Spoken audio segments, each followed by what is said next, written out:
So, moin moin von der Carpe Diem. Wir laufen von Thunö nach Bogense, Wind Nordwest, um die 20 Knoten.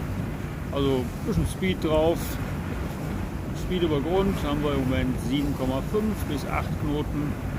Läuft also gut.